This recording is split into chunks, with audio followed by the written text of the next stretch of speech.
The stars were silent. A small escape pod floated in the cold, black space. No lights, no sound. Only darkness. Inside the pod, something moved. A small alien girl opened her eyes slowly. Her skin was pale blue. Her hair was silver like moonlight. She looked weak, tired, lost. Her name was Lyra. She didn't know where she was. Her head hurt. Her body felt cold.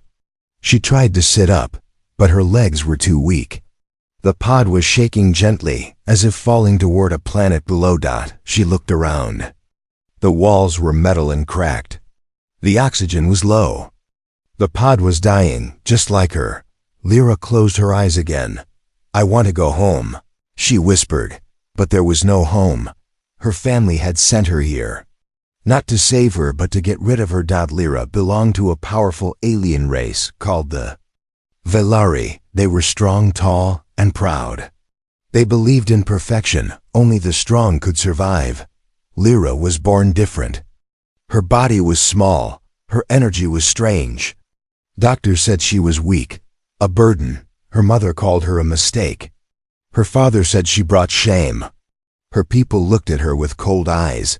One day, without warning, her parents told her she was going to a safe place. They placed her in the pod, kissed her forehead, smiled. Then they launched her into space. She was only 11 years old. Now she was alone, floating toward a dead planet. She had no food, no water, no hope. The pod entered the planet's atmosphere. It shook harder. Flames covered the outside. The crash was near. Lyra didn't scream. She just closed her eyes and waited. Boom. The pod hit the ground. Dust filled the air. Smoke rose from the crash site. The night was silent again. Lyra was still alive, but barely. Her breath was weak. Her body didn't move. Her heart wanted to stop. Maybe it would be better. Maybe dying would end the pain. But then, far above, a small human ship passed by. On board, that ship was a man named Jack Carter, a human salvager. A loner, he traveled through old star systems, looking for scrap and forgotten tech to sell. His scanner beeped. "Strange," he said. "Looks like a fresh crash. Not old junk." He turned his ship toward the signal. As he got closer, he saw the smoking pod on the ground. Burn marks, broken metal, very recent. He grabbed his gear, put on a breathing mask, and landed his ship near the site. Jack opened the pod slowly. His flashlight scanned the inside. Then he froze. A child. An alien child, lying unconscious, barely breathing. "Is she alive?" he whispered. He checked her pulse. Weak but there. Jack lifted her gently in his arms. She was cold. "Too cold. I got you," he said. "Hang on." Back on his ship, Jack wrapped her in a blanket. He gave her oxygen and a little water through a tube. He watched her face. "She's just a kid," he whispered. "What the hell happened to you?" Hours passed. Lyra opened her eyes again. She was not in the pod anymore. She saw strange walls, lights, a soft bed. She tried to move, but her body was sore. Then she saw him, the strange creature sitting across the room. A human. Lyra gasped and tried to crawl away. Jack raised his hands. Hey, easy," he said softly. "I'm not gonna hurt you." She didn't understand his words, but his voice was calm, kind. Her people never used voices like that. She blinked at him. Confused. Double quotes. "Where am I?" she asked in a broken voice. "You're safe now," Jack said. Safe? She had never heard that word before. That night, as she slept, Jack looked at her from the pilot chair. "Someone left you to die," he said quietly. "But not anymore. You got a second chance now." Outside the ship, the stars moved slowly. Somewhere out there her family forgot her, but someone else had found her, and the story was only beginning. The light was too bright. Lyra opened her eyes slowly. Everything was quiet, but not like space. This quiet had a hum machines, maybe. She blinked and tried to sit up, but her arms felt weak. This wasn't her pod. Soft blanket, clean air, gentle warmth. This was something else. Panic shot through her. She remembered the crash, the fire, the pain. She remembered falling. She remembered waiting to die. So why was she still breathing? She turned her head and froze. Someone was there. A tall figure sat on a chair facing her. Eyes closed, breathing slow, not one of her kind. Skin like warm sand, hair rough and brown, a strange beard on his chin, armor patched with old metal, a weapon strapped to his side. He wasn't Villari. He was something else. Human. Lyra gasped and slid back on the bed, her heart pounding. She didn't know much about humans, but the stories called them dangerous, wild, emotional. The man opened his eyes. They weren't sharp. They weren't cold. They looked tired, but kind. He raised both hands slowly. "It's okay," he said, voice low and calm. "You're safe." She didn't understand all the words. His language was broken in her ears. But she could feel something in his tone. No anger, no fear, just calm. She stared at him. He didn't move closer. He just sat there, giving her space. After a moment, he reached beside him and held up something small. A pouch of water. He offered it carefully, not touching her. Her lips were dry. Her body screamed for water. Still, she didn't move. He placed the pouch on the table near her bed and backed away again. Lyra looked at it, then at him. Slowly, she reached out and took the pouch. She drank. Cool water slid down her throat. She finished every drop. The man smiled softly. "That's better," he said. "You were almost gone when I found you." She frowned, tried to speak. "Why, save me?" He seemed surprised by the question. Then he shrugged. "Because someone should." Her people never used words like that. She touched her chest. "Lyra," the man nodded. "Lyra," he repeated. "Pretty name." She pointed at him. He paused. Then said, "Jack." "Jack, strange name, short, strong," she said it quietly. "Jack." He smiled wider. For a moment, the silence wasn't cold. Jack stood and walked to the other side of the room. He opened a small metal box and pulled out something. Warm food, she guessed. He placed it on the table near her, not pushing. Always gentle. Always distant. Like he knew she was scared. He didn't treat her like trash. Not like her family did. Not like her people. As she ate, he worked on something, an old machine, maybe from a broken ship. He didn't talk too much. Just small words sometimes. Soft noises. As if he wanted her to feel peace. No one had ever done that for her. When she finished eating, she watched him from the bed. Jack was fixing wires, humming a little song. He didn't ask questions. He didn't demand answers. She waited for him to change, for the kindness to break. Like it always did, but he didn't. That night when the lights dimmed and stars shone. Through the window, she whispered into the dark, "Why got me?" Jack didn't open his eyes. He was lying on a chair near the door, arms crossed.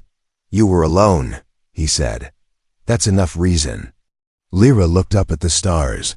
Once, she thought the stars would be her grave. Now, they looked different. Not safe. Not soft, but maybe. Not empty. She closed her eyes, unsure of what would come next. But for the first time in her life, she didn't feel like dying. She woke up to a strange sound. Lyra sat up quickly, eyes wide, heart racing. It wasn't a scream, not an alarm. It was soft and strange. It was music. She had never heard music before. The sound came from the next room. Gentle notes, a quiet rhythm. It didn't hurt her ears. It didn't bring fear.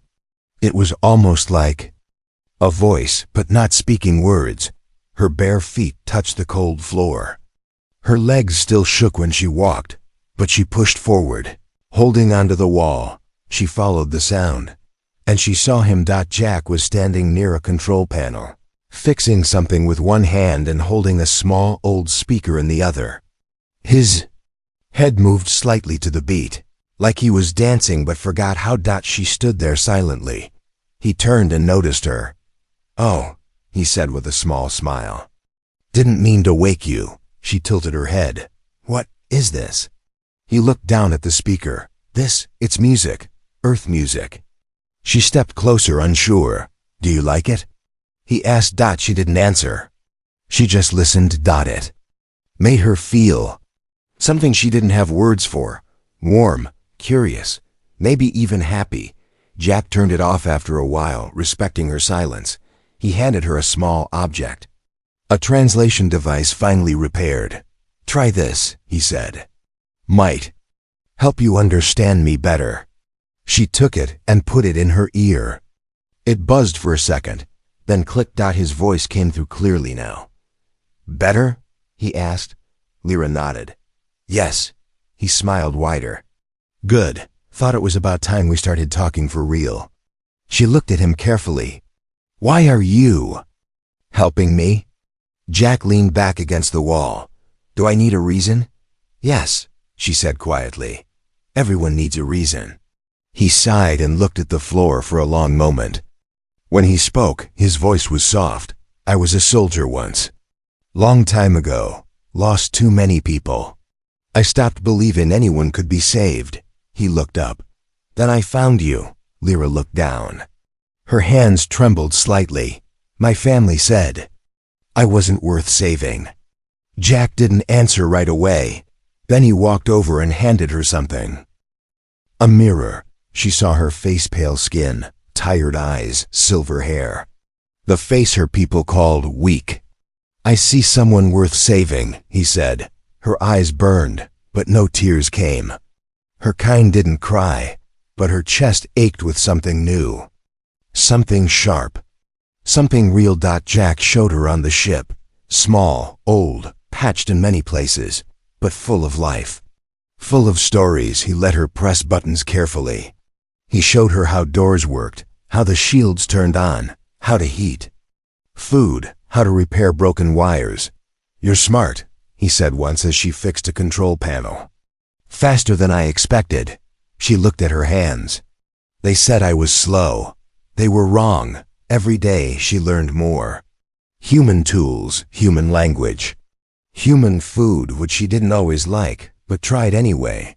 She laughed once when Jack slipped on a loose wire and landed hard. The sound surprised her. "I laughed," she said, touching her lips. Jack rubbed his back. "Yeah, I noticed." The days passed, slow but full. One night she asked, "What is Earth like?" Jack stared out the window. His face became distant. "It's messy," he said. "Crowded, loud, but it's home. And sometimes ... it's beautiful." She imagined it. A world full of color. Full of people who smiled and danced and laughed. "Will I ever see it?" Jack looked at her. "I don't know," he said honestly. "But if I have a choice, then yes." Something inside her stirred. Hope that she had never felt it before, but it scared her. "What if they find me?" she whispered. "My people." Jack didn't speak for a long time. Then he said, "If they come, they'll have to go through me first." Lyra looked up at him. He didn't lie. He didn't say maybe. He didn't say we'll see. He just said the truth. And for the first time in her life, she believed someone. The stars outside moved slowly, like always, but inside the ship, something new was growing. Not just survival, something more, something human. Asterisk. The ship wasn't silent anymore. A sharp beep cut through the air. Then another, and another. Jack's eyes snapped open. He was in the pilot's seat, half asleep. But now his hands moved fast. "Not good," he muttered. Lyra stepped into the control room. Her silver hair was messy. She had just woken up. "What is it?" she asked. Jack didn't answer at first. His face was tight, focused. His fingers danced over the buttons. "Ship detected behind us," he said. "Big, fast, and it's not friendly." Lyra felt her heart jump. "Velari?" She whispered. Jack looked at her. I don't know. But I don't plan to wait and ask. He pulled the controls. The engine roared. The stars outside began to stretch as the ship moved faster. Hold on, he shouted. The ship shook as it climbed into light speed, but the signal followed. They're tracking us, Jack said. Lyra grabbed the edge of the console. How? He stared at her. Anything in your pod? Any signal you didn't turn off? She shook her head, but suddenly remembered. The bracelet. It had been on her wrist since birth. Her family said it was for protection. She thought. It was just for health scans. She looked down. It was still glowing softly. Jack saw her face. What is that? They gave it to me when I was a baby. Jack's face hardened. It's a tracker. Lyra tried to pull it off, but it didn't move. The metal had fused with her skin. They never wanted me to live, she said, but they wanted to watch me die. Jack grabbed a tool from the drawer. This might hurt, he warned. She nodded once. He worked quickly, cutting wires, unlocking metal. Sparks flew. Lyra bit her lip hard. Blood trickled down her wrist. Then dash click. The bracelet hit the floor. Dead and broken. Jack crushed it with his boot. Now they'll have to guess. But it was too late to run. The enemy ship had already found them. A bright red light flashed across the screen. They've locked weapons, Jack said. Lyra stood still. Her hands were shaking. I don't want to go back, she whispered. I won't go back. You won't, Jack said. We're not done yet. A voice came over the radio, cold, robotic. Unidentified human vessel. Surrender the girl or be destroyed. Jack didn't even press the button to reply. He just said, let's see what you've got. Lyra stared at him. You'll fight them? He smiled a little. I don't lose people twice. He turned the ship sharply. Alarms rang out. Bright shots of light flew past the windows. Enemy fire. Lyra grabbed the sidewall, her knuckles white. Fear filled her chest, but under that fear, something else stirred. Anger, pain, fire. She looked at the enemy ship on the screen. She could feel something inside it, machines, power, systems. And suddenly, she understood them, not like reading, not like hearing, like she could feel the machines breathing. She stepped forward, eyes locked on the screen. I think I can stop them, she said. Jack blinked. What? I can feel their ship. I can touch it, not with hands, with my mind. Jack stared at her like she was someone new. Are you sure? No, she said, but I have to try. He nodded once. Do it. Lyra closed her eyes. Her hand stretched toward the screen. In her mind, she saw wires, lights, energy. She felt the enemy's engines, their weapons, their systems. She reached deeper. Something pushed back. Cold and strong, she pushed harder. Suddenly, the enemy ship blinked. Lights off. Weapons off. Spinning. They had lost control. Jack shouted. They're breaking off. He turned the ship and sped away. Behind them, the enemy ship floated dead in space. Lyra fell to her knees. Her breath was fast, her body weak. Jack ran to her side. You did it, he said. That was amazing. She looked up at him. Her face was pale. I don't know what I am anymore. He helped her up slowly. You're not a mistake, he said. You're something special. Outside the window, the stars were quiet again. But now, someone new, someone out there had seen her power, and they weren't going to stop chasing her. Not now, not ever. Asterisk. The lights on the ship were flickering again. Jack tapped the screen. No error messages, no damage, but something was different. He glanced at the hallway. Lyra had been quiet for hours. Too quiet. He walked toward her room and stopped at the door. The air felt strange, thicker, warmer, like electricity. Without lightning, he knocked once. Lyra? You okay? No answer. He opened the door. She was sitting in the middle of the room, eyes closed, hands on her knees. Her hair floated slightly, even though there was no wind. A soft glow surrounded her, faint blue light moving like smoke. Tools on the nearby shelf were floating. Jack didn't move. He watched as the screwdriver slowly spun in the air, then dropped the moment Lyra opened her eyes. She looked at him, scared. "I didn't mean to do it," she said softly. Jack stepped inside. "You didn't break anything." Lyra shook her head. "It's getting stronger. I can feel things, machines, signals. Sometimes even your thoughts." Jack raised an eyebrow. "My thoughts?" "Not all of them," she said quickly. "Just feelings, like when you're afraid. Or when you're hiding pain." He looked away. Lyra whispered, "What's happening to me?" Jack sat down beside her. "I don't know. But maybe it's time we find out." They started with the pod. The one she had crashed in.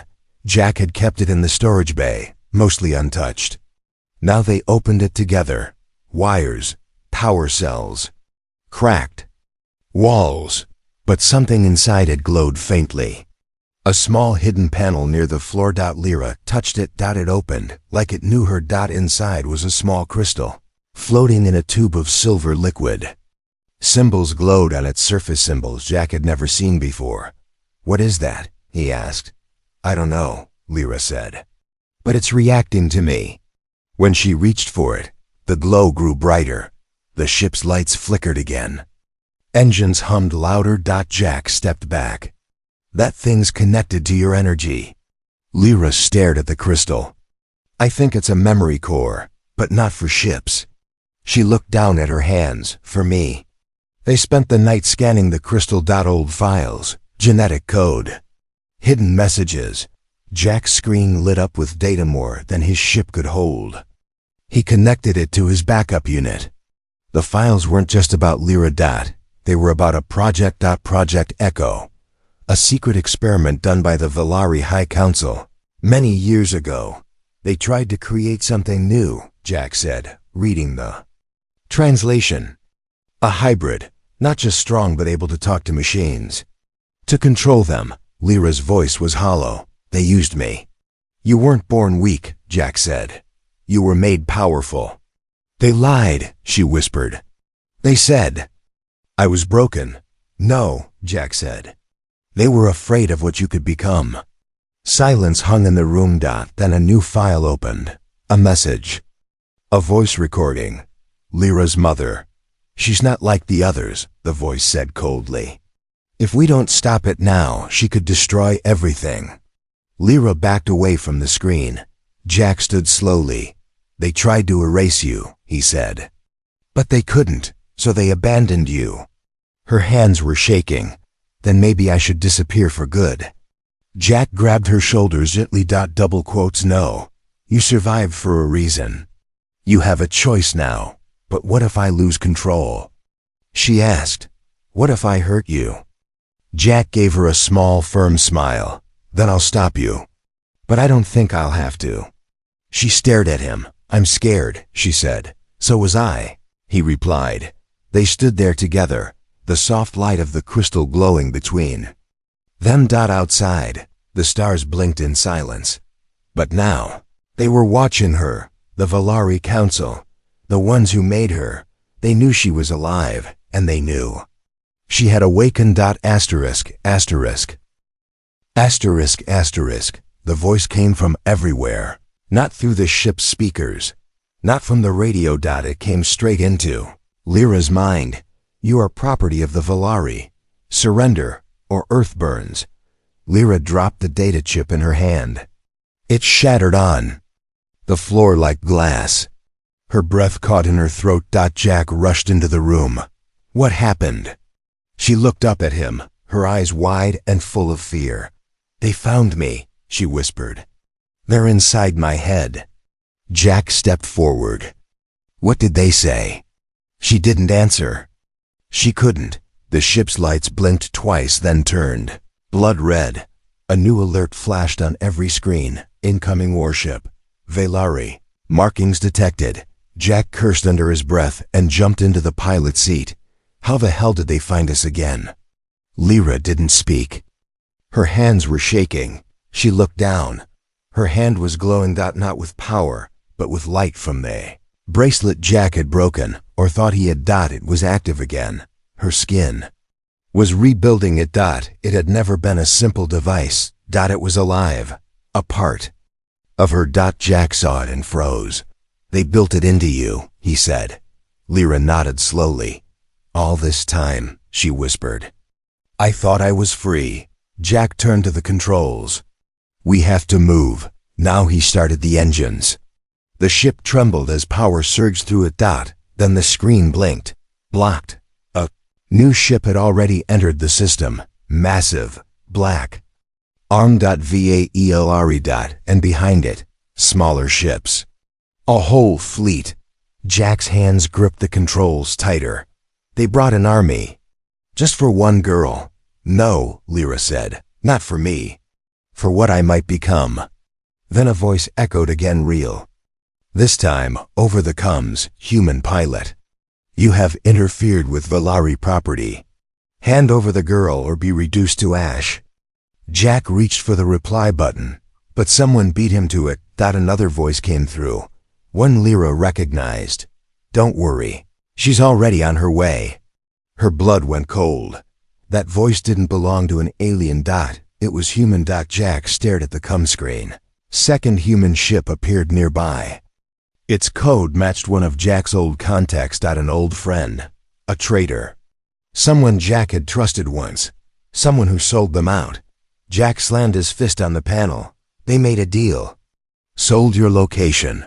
Promised to hand you over. Lyra stood. Frozen. I thought we were safe, she said. There's no such thing, Jack muttered. Not in space. The Valari ship opened fire. Jack jerked the controls. The ship spun violently, dodging the first blast, but not the second.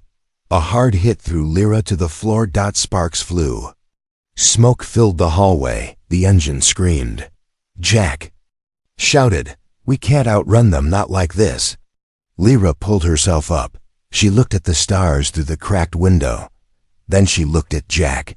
You need to let me go. Jack turned sharply. No. If I go to them, they'll stop. They won't. They'll destroy this ship anyway. They want you dead, Lyra not returned. But I can stop them, she said. Her voice shook. I can feel their systems. I can shut them down like before. If I get close. Jack's eyes darkened. Then you'll be inside their ship, alone. She nodded. That's the only way. He clenched his jaw. No, there's another way. She blinked. What? Jack opened a hidden panel under the floor. He pulled out a small cube, something she'd never seen before. I've been saving this, he said. It's a wormhole beacon. Once activated, it can jump one person or thing across space. Far. Maybe Earth. He held it out. You take it. If things go bad, you run. Understand? Lyra stared at the cube in his hand. Then she looked into his eyes. You still believe in me? He smiled, tired and proud. I always did. A moment later, she walked into the escape hatch. Alone. One girl. One traitor's betrayal. One burning sky. As she launched herself toward the enemy ship. The Valari fired again. Jack's ship took the hit. Fire poured through the hallway. The stars lit up. Lyra didn't stop. She was done running. Lyra floated through fire. The enemy ship pulled her in like a mouth ready to swallow. Flames curled behind her as Jack's ship burned in the distance. She didn't cry. Her people never taught her how. But her heart broke anyway. The Valari warship opened its gates. Cold metal. Bright lights. Dozens of tall armored soldiers waited for her. Their faces were sharp. Their eyes were empty. One of them stepped forward. Her voice was flat, dead. Subject Echo 9, you were built. You do not choose. Lyra didn't answer. They marched her down. Silver halls. Every step echoed like a hammer in her ears. At the end of the hallway stood a throne of wires. On it sat a creature who was not fully alive. The High Commander. A machine fused with flesh. His face once looked like hers. Now it was stretched with metal and power. "You are not one of them," he said. "You are ours." Lyra stood straight. "I was never yours," she said. "You were a test," he replied. "A mistake, a tool that went wrong. But now you can still serve." She shook her head. "I am not a tool." His eyes narrowed. "Then you are a threat." He raised one hand. The lights dimmed. Pain exploded in Lyra's chest. Her body locked. Her mind filled with static. Her legs dropped to the floor. The signal. They were using it again. The code inside her. The control that had been buried deep. "Obey." The commander said. Her hands shook. Her thoughts grew blurry. Run. Hide. Break. But. Then she remembered Jack. The look on his face when he said, "You have a choice now." The warmth of his ship. His voice. His hope. He didn't try to control her. He didn't treat her like a weapon. He treated her like a person. Lyra's fingers opened. She was still holding the cube Jack gave her. The wormhole beacon. Her last chance. But instead of using it, she crushed it. The High Commander laughed. "You choose to die?" "No," Lyra whispered. "I choose to finish this." Her eyes glowed, but not blue. Gold. The ship shuddered. Every screen blinked. Warning. Alarms screamed.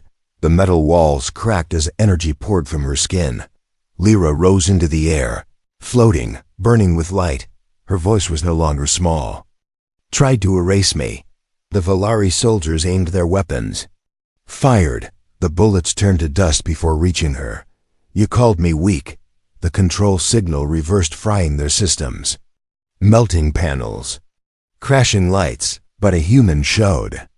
"Me something you never did." The High Commander screamed, "Shut her down." "It's too late," Lyra said. "I'm not your weapon. I'm not your failure. I'm not your shame. I'm free." She raised her hands. The core of the Valari ship exploded from inside, without fire, without sound, just light and silence. Everything stopped. Later, somewhere quiet, a green hill under a yellow sky. The grass moved gently in the wind. A small ship landed softly. Its door opened. A man stepped out, coughing from smoke. It was Jack, burned, bloody, but alive. He looked up. Lyra stood at the top of the hill. Calm. Changed. Well, quotes, "You made it," she said. He smiled. "Told you I would." He limped over to her. Looked around. "This place real?" She nodded. "I found it while the enemy systems were collapsing. Empty world, safe hours." He sat down on the grass. "You didn't run," he said. "You didn't die," she said. He chuckled. "Guess we're both too stubborn." They watched the sky, quiet for a moment. Then Jack asked, "What will you do now?" She looked at her hands. No longer shaking. "I don't know," she said. "But maybe I can help others like me." "Other kids abandoned?" She nodded. "Others left behind. Others who don't know what they are." He smiled at her. "Sounds like a good plan." Lyra looked at him. "You gave me that." "What?" "A choice," she said. "A gift." "What kind of gift?" She smiled for real, for the first time. "Humanity."